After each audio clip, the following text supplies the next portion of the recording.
Bom, pessoal, conversa com vocês, professora Júnia Andrade, sobre o concurso do STM. Esse nosso bate-papo aqui é sobre as discursivas do STM. Eu vou fazer um bate-papo geral para todos os cargos, né? Embora no nosso curso Turma de Redação a gente vá trabalhar isoladamente com cada cargo, tá certo? Mas eu vou falar rapidinho aqui. Esse concurso é um concurso muito importante, é um concurso bacana, porque ele só tem provas que acontecem lá em março. Então dá para você se decidir ainda entre 2017 e 2018, né? E optar por este concurso, porque o edital já está aí na praça, tem vaga para nível médio, o sujeito entra ganhando aí iniciais na faixa de R$ 5.000, pode chegar hoje, né? Vamos contar assim, à medida que você vai crescendo dentro do STM em termos de classe, não é? Você pode chegar aí a quase R$ 10.000.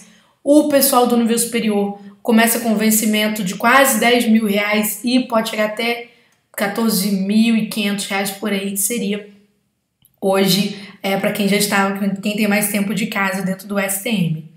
Bom, o concurso vai ser feito pelo SESP, tá? Tem prova discursiva para o nível superior tão somente. E como eu disse, a prova é só em março. Dá para você se planejar, dá para você começar 2018 de uma forma bem interessante, com um dos concursos mais interessantes que nós temos na área dos tribunais, tá? O STM é sempre um concurso mais tranquilo. Bom, vamos lá. Sobre a prova discursiva, eu não gosto muito de ficar lendo edital com aluno, não, mas eu tenho notado que ultimamente eu vou ter que fazer um pouco isso nas minhas dicas. Por quê? Porque às vezes você vê alunos com total potencial para passar em concurso, mas que cometeram erros de procedimento, erros editalícios. E aí você fala, poxa, como isso aconteceu? Acontece, a pessoa estava distraída, se preocupou com a parte mais importante do concurso e esqueceu o básico, né? Então o que nós vamos esperar aqui? Eu vou comentando e já vou posicionando vocês em relação às últimas correções do SESP, né? No Turma de Redação a gente acompanha praticamente todas as correções que são feitas por conta da nossa fase recursal. Então a gente chega a receber aí centenas de textos para pré-análise, então a gente consegue acompanhar o perfil dos examinadores. E que muda, tá, gente? Muda de um ano para outro. Às vezes as pessoas acham que não, mas muda. Até porque a banca precisa mudar os seus examinadores de tempos em tempos. Ela precisa contratar mais pessoas, porque nem todo mundo fica sempre, não é? Então você tem uma nova pegada na mão da correção e acaba gerando essa questão toda. Bom, vamos falar um pouquinho sobre edital e ao mesmo tempo eu vou chamando a sua atenção para isso, tá? Você vai participar, você que vai concorrer aos cargos de nível superior, vai participar de um concurso que vai ter uma redação que vale 40 pontos. É decisória, sim, decisiva também, tá? Vai ser um texto dissertativo, de até 30 linhas, sobre temas relacionados a conhecimentos específicos. Então vamos por parte. Quando se fala em texto dissertativo, né, o que a banca está buscando com isso? Um texto explicativo, tá? É uma explicação.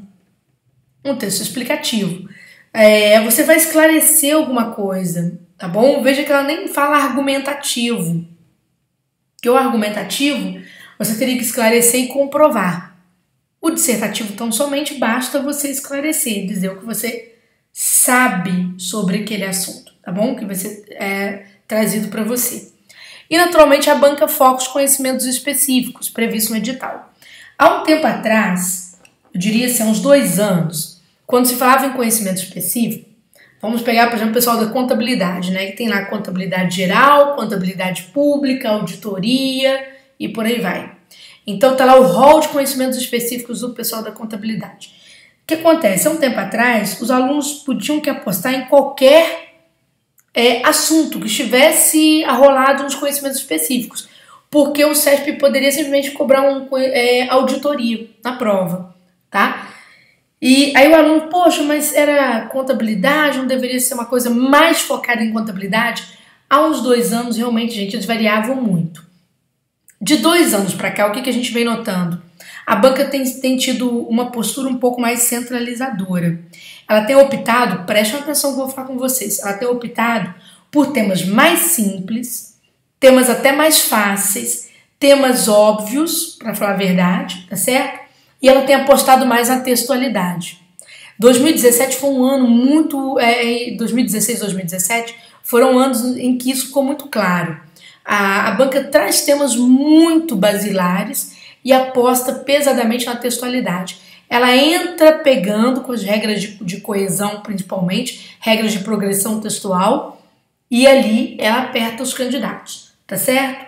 Então, eu tô falando isso não é porque eu sou professor de português, não, até porque o nosso curso, né, boa parte dos nossos cursos tem professores de conhecimento específico, que a gente deixa ali para dar mais segurança para o aluno que é novato, tem mais dificuldade em, por exemplo, pesquisar os seus assuntos. Mas o aluno veterano, ele fica muito preocupado com a mão mesmo da estrutura textual. Por quê? Porque ele acompanha muitas correções do CESP e ele sabe que as últimas correções têm tido esse perfil. Só para vocês terem noção, há pouco tempo, no concurso do Tribunal de Contas de Pernambuco, salvo engano, acho que foi esse, foi um TCE, tá? Não tô lembrando de cabeça, mas foi bem recente, assim. Um aluno vira e fala assim, poxa, professora, eu coloquei tudo que o CESP pediu e eu fiquei em 16º na classificação e o cara do primeiro lugar, ele apresentou menos conteúdos do que eu. Mas eu estive comparando a redação dele com a minha, está no e-mail do aluno. Eu percebi assim que ele tem uma redação mais, ele usou essa expressão, aspas, uma redação mais de moça. Aquela redação mais bonitinha. A minha é uma redação mais seca. E aí eu fui punido de tal forma que essa pontuação 1,25 a menos que o primeiro lugar me jogou para 16º. E o outro ficou em primeiro lugar. Gente, esse e-mail que eu recebi, ele reflete bem aquilo que a gente às vezes não enxerga, né? A banca está adotando uma posição pró-textual. Quando isso acontece, né? Isso acontece sempre. Mas essa característica de ser uma banca pró-textual faz com que a banca esteja cobrando mais a escrita. Não que ela não cobre o conteúdo, mas ela está analisando sobretudo a escrita. Então, muito cuidado, tá certo? Porque ela vai cobrar, eu vou mostrar para vocês que isso tem vindo em prova já há algum tempo, e a banca tem sido bem rígida nesse sentido, tá? Então, às vezes você tem uma redação que está com todo o conteúdo ali explícito, mas na hora da correção, não, o examinador também avalia a clareza, a progressão das ideias, o encadeamento dessas ideias, para que ele possa fechar sua nota. Então, cuidado com isso, tá certo?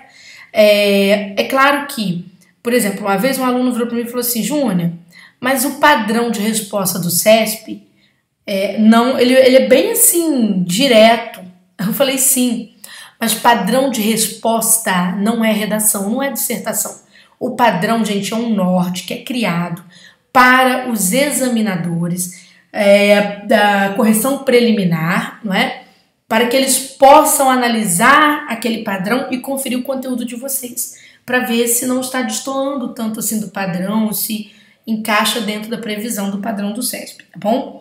Inclusive, vocês que talvez não saibam, esse padrão ele fica disponível no site. Assim que termina a sua prova, por volta do dia 6, eles vão publicar o padrão, dia 6 de março, sua prova dia 4, né? Então, segunda, terça-feira, eles vão publicar o padrão de respostas e você pode, inclusive, recorrer contra a nota desse padrão de respostas, tá bom?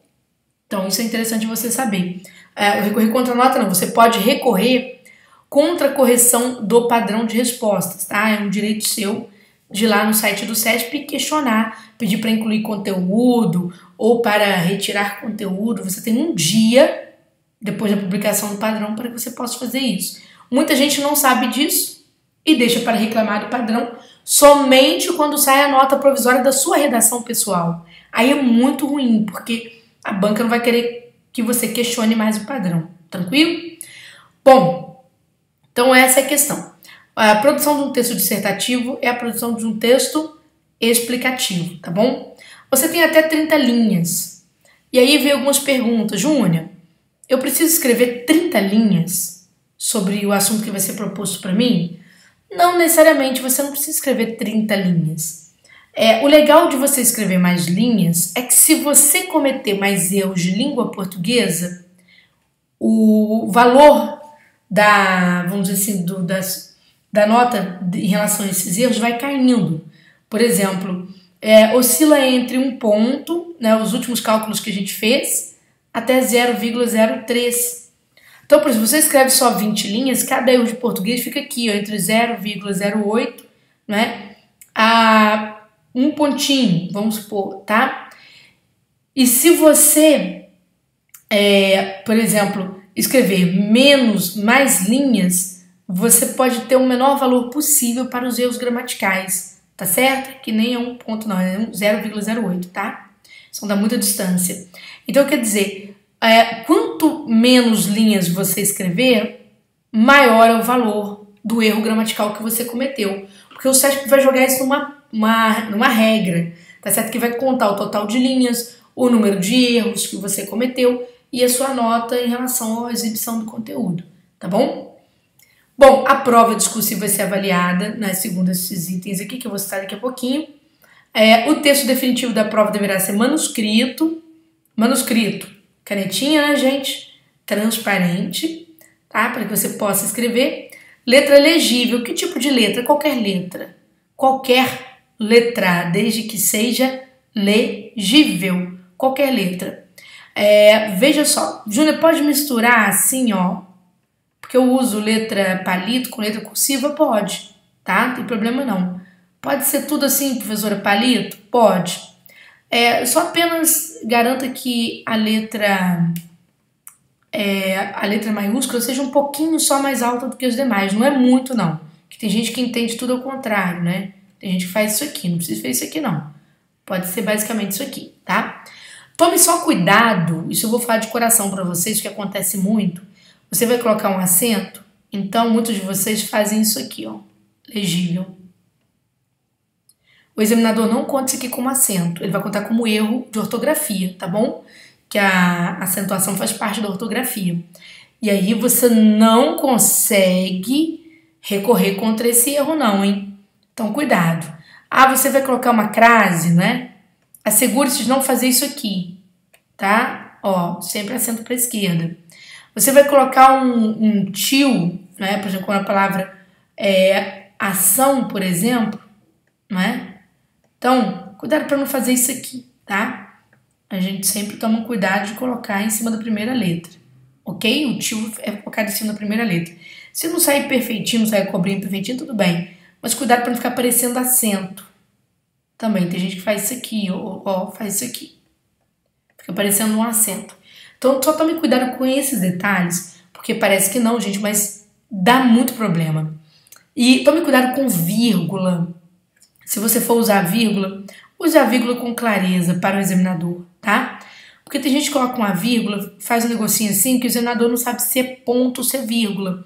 Até porque é corrigido na tela do computador, tá, gente? O cara lê a sua redação e transfere a pontuação para a grade. Então ele não enxerga, dependendo da resolução do computador dele, você tá lascado, tá bom? E não tem como depois recorrer disso não, tá? É bem complicado mesmo. Então, cuidado com isso. E aí, quer dizer, você tem só que tomar cuidado com essa questão da legibilidade, porque é importante, não brinque com isso. Há um tempo atrás, a FGV fez uma pesquisa em que ela descobriu que 17% das reprovações em concurso público diziam respeito à letra, tá? Fez uma pesquisa com os examinadores, né? Que eles acabavam dando notas aleatórias porque não compreendiam a letra. E não dá para ligar para sua casa te perguntando o que você escreveu ali, tá bom?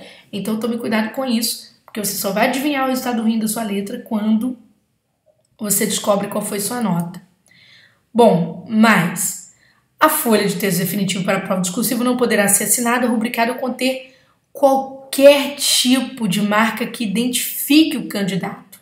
Quantas pessoas criam identificações na prova e aí acabam tendo problema? Quando a gente fala em identificação, teve um aluno que ficou descansando a caneta, pensando na vida, e ficou fazendo asterisco na prova, né, naquela folha definitiva.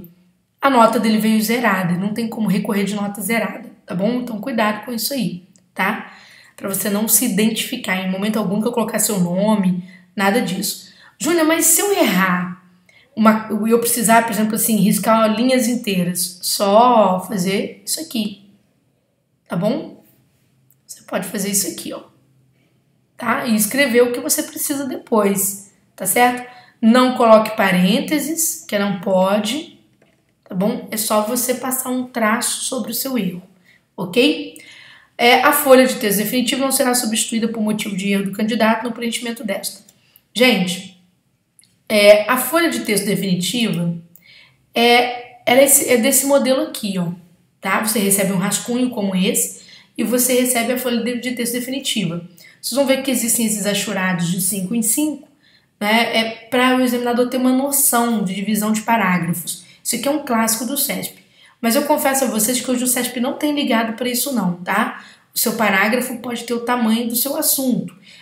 Quando eu digo o tamanho do assunto, por exemplo, vamos supor que ele te dê um tópico cuja resposta vai ocupar uma linha ou duas. Sem problema algum, ocupe só uma linha ou duas, tá certo?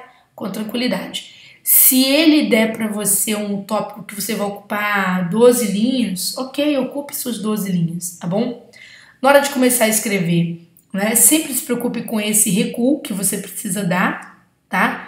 Então você pode começar a escrever com um espaço bem generoso, tá bom? Então, por exemplo, você pode fazer isso aqui, ó, né? O Brasil é um país de... Eu vou colocar algumas questões aqui, tá? De tamanho continental, vírgula. Vamos lá, atenção. Na hora de você escrever, você pode dar um recuo como esse aqui. Evite esses espaços enormes entre palavras, porque isso aqui vai te fazer perder ponto em apresentação, tá? Quando você for dividir sílaba, use hífen, ó, cercado, né? Então você vai usar hífen, você não usa underline de modo algum. Ah, mas o meu professor falou que pode. Então eu peço ao professor para abrir uma gramática para você e te mostrar onde está escrito isso na gramática. A gramática diz que o hífen serve para você fazer a separação silábica, tá bom? Então, ó, fazer a separação silábica aqui. Suponhamos que não vai dar, então você pode escrever aqui, queimar esse espaço, ó. Só para queimar, para você não deixar o espação em branco aqui, tá? Que pode comprometer a sua discursiva, a sua nota de apresentação. Então, queime esse espaço aqui com traço e escreva o cercado aqui, ó. Tá? Cercado de alguma coisa, ok? Tudo bem? Evite ficar extrapolando, tá, gente? Tem gente que extrapola essa margem aqui, a gente evita o máximo que a gente puder, tá bom? Então, basicamente é isso. Vocês vão ver que é uma pauta bem...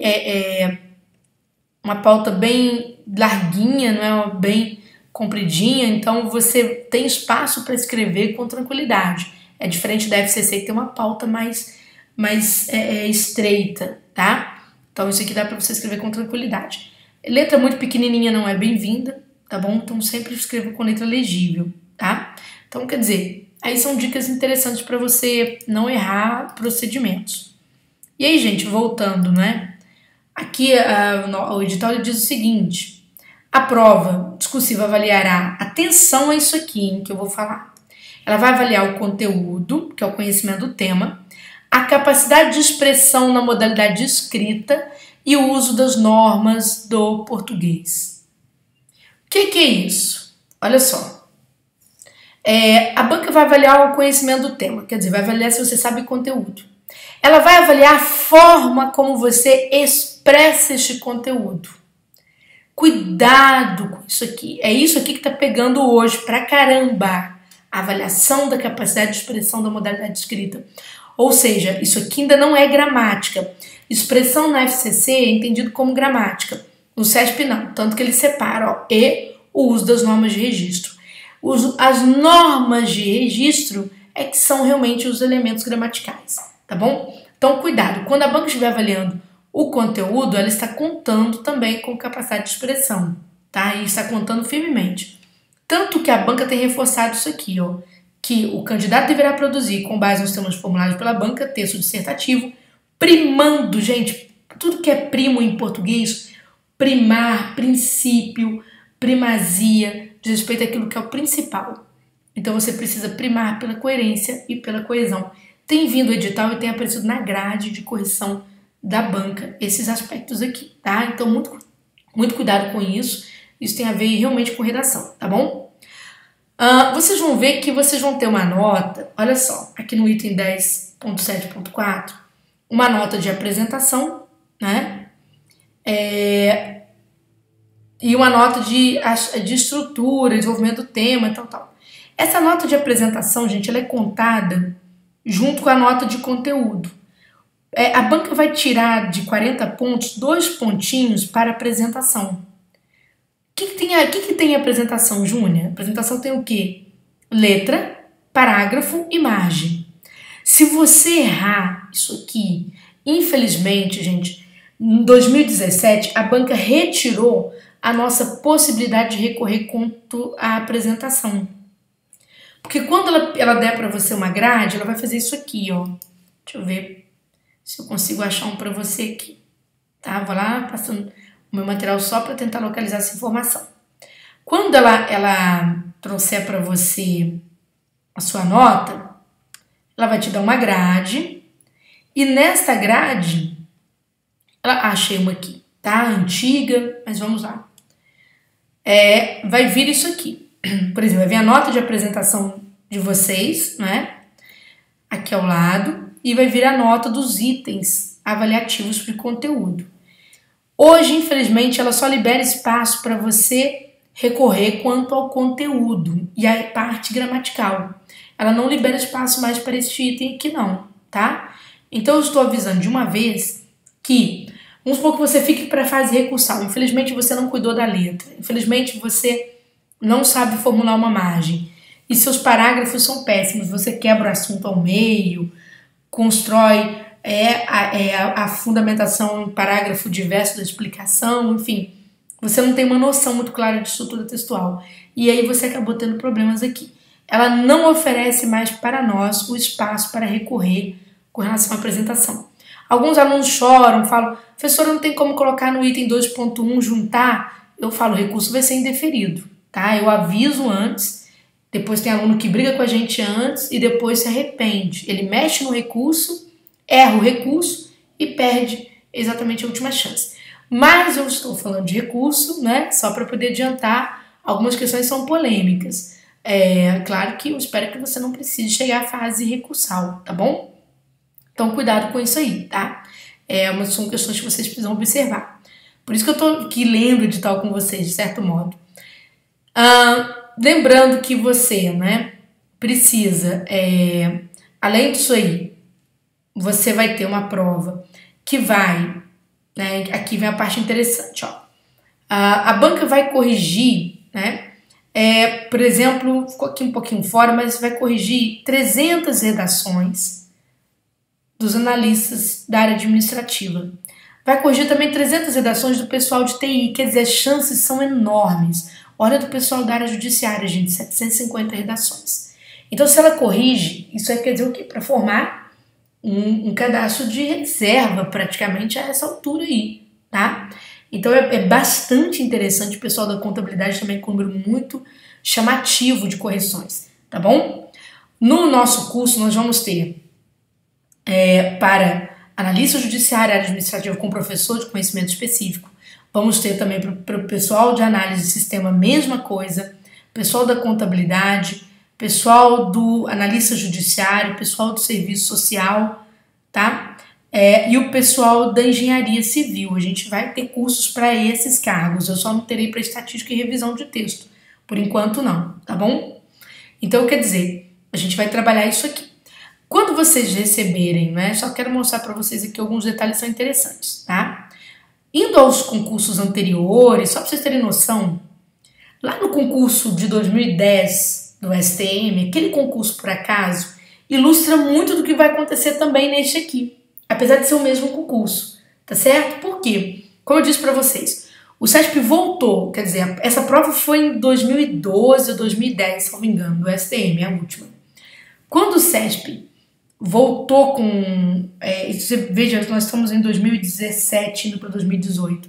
quando o CESP trouxe o STM de volta, já se passaram muitos anos de diferença. Então ele volta a aplicar toda uma jogada protextual, como houve no último concurso do STM, tá? Para os diversos cargos. Então o que acontece? Você vai ver que os temas são temas de fácil alcance. Mas por que a banca faz isso? Porque ela quer que você escreva com muita confiança. Naturalmente, quando a gente escreve, a gente está diante de um tema fácil, a gente esquece a textualidade e passa a exibir conteúdo. É o momento que nós erramos a mão, porque vamos exibir conteúdo conforme nós entendemos que o examinador vai aceitar, e nem sempre essa é a melhor saída, tá bom? Por exemplo, aqui foi um tema para a área administrativa, pedindo para falar sobre transparência de gestão fiscal. Gente, que assunto mais simples para a área administrativa do que falar de transparência, por exemplo, de planejamento? É a base da área administrativa, né? Aí olha que o cara pediu normas vigentes sobre transparência da gestão fiscal. Isso aqui, você tem lá, por exemplo, a LC 131, né? Que vai melhorar, que é até chamada Lei da Transparência, vai melhorar a LRF. Você tem a 4.320, tá certo? Você tem agora a Lei de Acesso à Informação. Então, quer dizer, você tem a própria Constituição com o princípio da publicidade. Você tem muita coisa para você falar aqui dentro, né? Então, por exemplo, vamos supor, você está escrevendo isso aqui. Ele pediu um elemento no plural, tá vendo? Normas vigentes. Depois pediu empecilhos à consolidação de uma gestão transparente. E depois pediu o papel do planejamento objetivo de transparência. Se você prestar bem atenção, esse assunto é bastante extenso, tem muita coisa para falar aqui dentro, não é? Aí vamos supor que você queira colocar todas as normas. Isso eu estou falando para todo mundo, tá? Eu vou falar do pessoal do administrativo, mas entenda toda a galera, tá bom? O procedimento é muito parecido. Você, de repente, nota que não vão caber todas as normas se você resolver falar da forma mais completa possível. O que acontece? Existem recursos de expressão, conforme o edital diz, em língua portuguesa, que te permitem trabalhar com concisão, ou seja, com economia de palavras. Por exemplo, a preposição dentre, ela permite que você destaque apenas algumas normas. Inclusive, isso aqui ajuda a gente em situações em que a gente não domina todas as normas. Vamos supor que você só se lembra de uma norma, mas você precisa falar de normas vigentes, não é? Então, você pode falar da Constituição e destacar uma norma usando a preposição correta, tá vendo? A expressão correta. Porque aí o examinador entende da seguinte forma: esse redator aqui, que usou essa expressão, ele sabe que existem outras normas, porém, naturalmente, pode ser que não caiba tudo no papel dele, não é? Na folha definitiva, e ele então resolveu apresentar destaques. Pronto. Gente, tem alunos com total em redação, com notas excelentes, que naturalmente aprenderam a usar esse tipo de recurso expressivo, tá? Então, cuidado. Aqui, por exemplo, fala empecilhos à consolidação de uma gestão transparente. Que você tem 1000 óbices, empecilhos dos quais você precisa falar. E você não sabe se fala sobre tudo, se você apresenta destaques, mas aí já não dá para ficar repetindo dentre. Então, quer dizer, existem recursos linguísticos que vão te permitir escrever bem e indicar para o examinador os seus limites, né? E aí vão fazer com que você tenha, às vezes, uma redação com menos conteúdo, tá certo? E com mais textualidade. Lembrar daquele e-mail do aluno do TCE, né? Falando também sobre o aluno do primeiro lugar, que ele, em 16º, por causa discursiva, tinha muito mais quantidade de informação, mas tinha menos recursos de textualidade. A banca, no momento, está querendo isso. É uma questão de momento. Há momentos em que o CESP cobra mais o conteúdo, né? E há momentos em que o CESP exige, além do conteúdo, o capricho na textualidade. Então, podem ver que a banca ela cobra muito elementos que são da base do conhecimento de vocês. Ela tem feito isso. Ido muito a princípios. Olha, vocês vão ver aqui a prova da área judiciária, por exemplo, eles cobrando a aplicabilidade do princípio da publicidade na persecução penal, né? Consequências para o analista judiciário que torna pública a informação de processo que tramita em segredo de justiça. Então a banca gosta muito disso, ela gosta de conceitos, prazos, princípios, diretrizes, efeitos ou consequências. Ela vai ficar muito nessa órbita, ela não sai muito disso não, tá? Vai ficar muito nessa órbita aí. Você pode ver que, mesmo pegando, olha só, o pessoal da contabilidade, vocês vão notar que o CESP é muito pró-texto. Ele até tem questões de cálculo, mas é muito raro. Se tiver contabilidade pública, por exemplo, no edital, a tendência é o CESP buscar algum entendimento dentro da contabilidade pública. Às vezes princípios mesmo, princípios contábeis, não é? Então isso é natural que ele faça isso, trabalhar mais com aquela coisa mais pró-texto, tá? E nós temos, por exemplo, o pessoal do TI, não é? Aqui foi até interessante, vamos pensar assim de um modo geral todo mundo. Se o CESP trabalhar com 2 tópicos só, Júnior, como é que eu divido isso aí? Gente, 2 parágrafos não, tá? Eu diria que não. Mas você pode pegar o primeiro parágrafo, se você sentir que esse assunto é mais extenso, desdobrar esse assunto em 2 parágrafos. Você pode fazer isso se você quiser, tá bom? Fica bacana. Então, quer dizer, você pode trabalhar com 3 parágrafos ou 4 parágrafos. Fique de olho hoje no valor dos tópicos, que hoje o CESP traz um valor. Vamos supor que este tópico aqui valha 16 pontos, não é? Tá certo? E que o outro tópico, por exemplo, tem um valor, tem um valor aí de 12 pontos. Então, naturalmente, você tem que desconfiar de que esse aqui vai te exigir um pouco mais, ou de maior valor.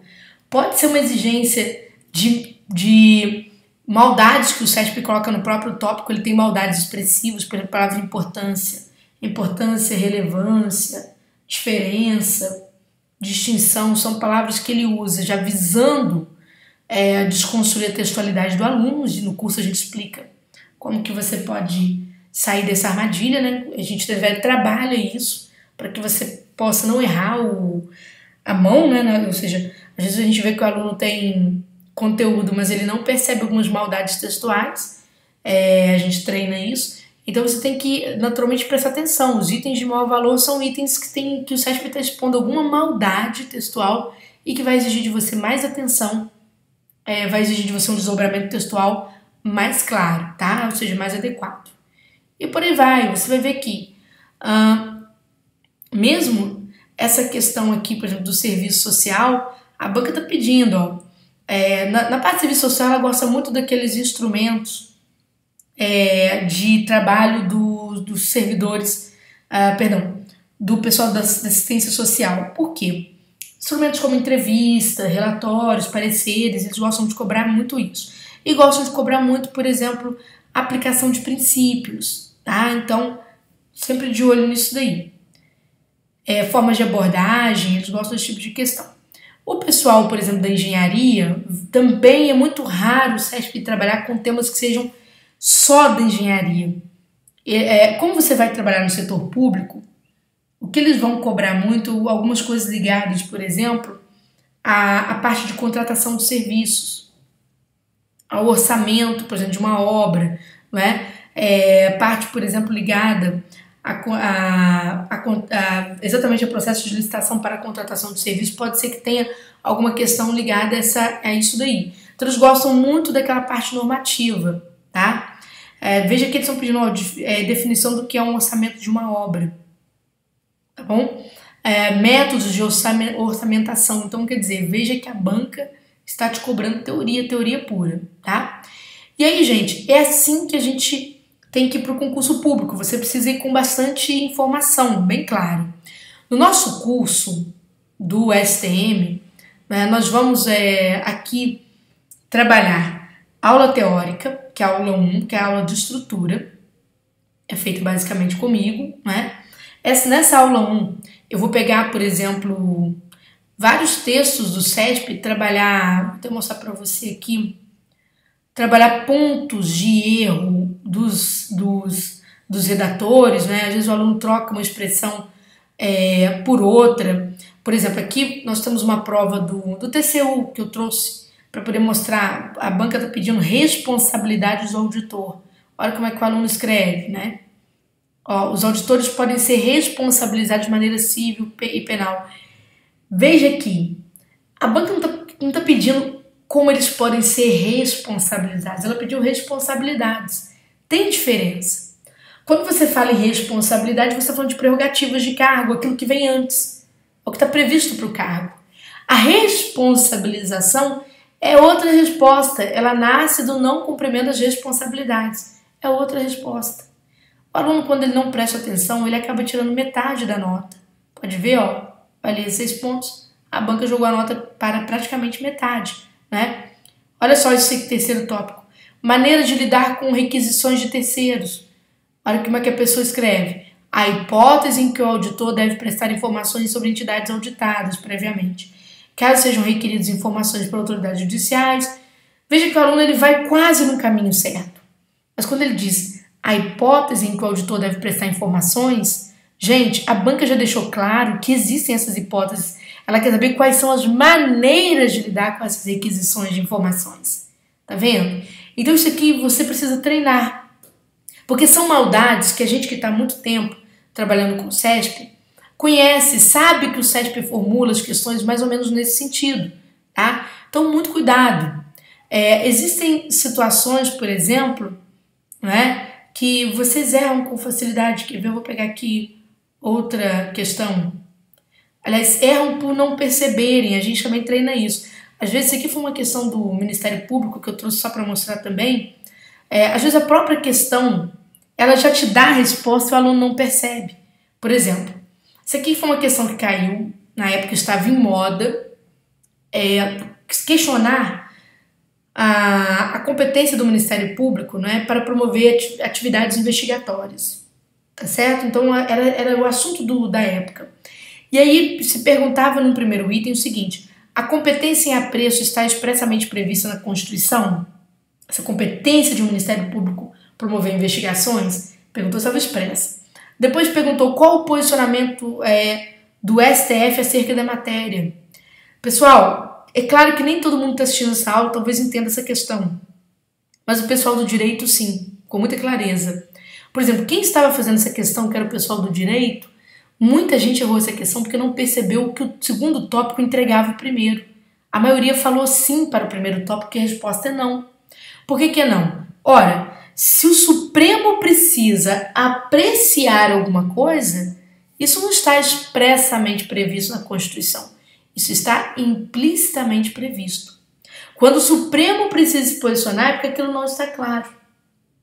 Então, essa questão, por exemplo, é uma questão facilmente resolvível pela própria uma opção entregando a outra. E o SESP, ele trabalha muito bem isso, ele faz com que uma opção entregue a outra.